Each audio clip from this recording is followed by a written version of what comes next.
بسم اللہ الرحمن الرحیم۔ السلام علیکم۔ آج کے اس ویڈیو میں آپ لوگوں کو بتاؤں گا زنا کرنے والی عورت اور حضرت موسیٰ علیہ السلام کا غصہ۔ زنا سے بڑا گناہ آج کل گھر گھر میں ہوتا ہے۔ وہ کون سا گناہ ہے؟ انشاءاللہ آج کے اس ویڈیو میں آپ لوگوں کو تفصیل سے بتاؤں گا۔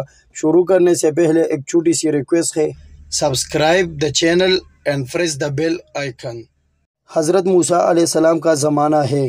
ایک عورت حضرت موسیٰ علیہ السلام کی بارگاہ میں آتی ہے، آ کر کہنے لگی، یا نبی اللہ، مجھ سے ایک بہت بڑا گناہ ہو گیا ہے۔ میں نے اپنے اس گناہ کی اللہ کے بارگاہ میں توبہ کی ہے۔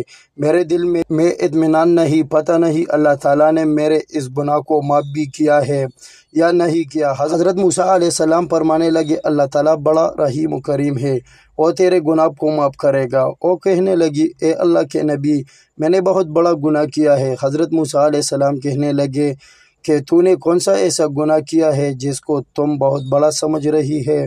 وہ کہنے لگی، اے اللہ کے نبی صلی اللہ علیہ وسلم، میں نے زنا کیا ہے۔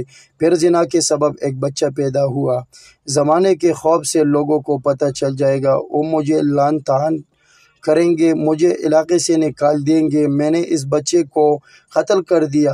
جب حضرت موسیٰ علیہ السلام نے سنا تو جلال میں آ گئے، فرمانے لگے، اے بدبخت عورت، یہاں سے دفع ہو جا، اتنا بڑا گناہ کر کے آئی ہے، مجھ سے کہہ رہی ہے میں تیرے لیے اللہ کی بارگاہ میں توبہ کروں گا، دفع ہو جاؤ، کہیں ایسا نہ ہو کہ بنی اسرائیل کے دوسرے لوگوں پر بھی تیری وجہ سے عذاب آ جائے۔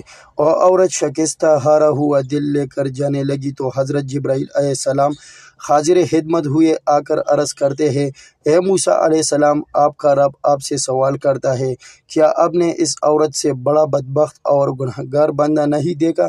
تو حضرت موسیٰ علیہ السلام فرمانے لگے، اے جبرائیل علیہ السلام، کیا اللہ پاک کی بارگاہ میں اس سے بڑا گنہگار اور بدبخت بھی ہو سکتا ہے، جو پہلے زنا والا گناہ کرے اور بچہ پیدا ہونے پر اسے قتل کر دے؟ حضرت جبرائیل علیہ السلام عرض کرنے لگے، اے موسیٰ علیہ السلام، اللہ کی بارگاہ میں اس سے بڑا گناہ یہ ہے کہ اللہ پاک کا باندھا ہوا فرض جان بوجھ کر چھوڑ دے، کوئی جان بوجھ کر نماز چھوڑ دے۔ حضور صلی اللہ علیہ وسلم نے حضرت معاذ جبل رضی اللہ تعالیٰ عنہم کو 10 وصیتیں فرمائی، ان میں سے ایک وصیت یہ فرمائی، اے معاذ، کبھی بھی جان بوجھ کر نماز نہ چھوڑنا۔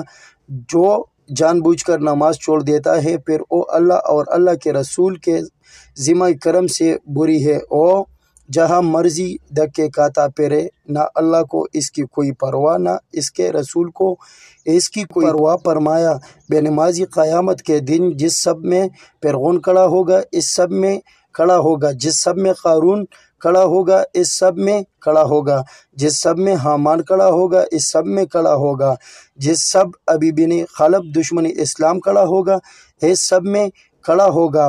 جس کا وضو نہیں اس کی نماز نہیں، جس کی نماز نہیں اس کا دین اسلام میں کوئی حصہ نہیں۔ اللہ ہم سب کو اس پر عمل عطا فرمائے، اور جتنا بھی ہو سکے اپنے مسلمان دوستوں کے ساتھ شیئر کرے۔ جزاک اللہ۔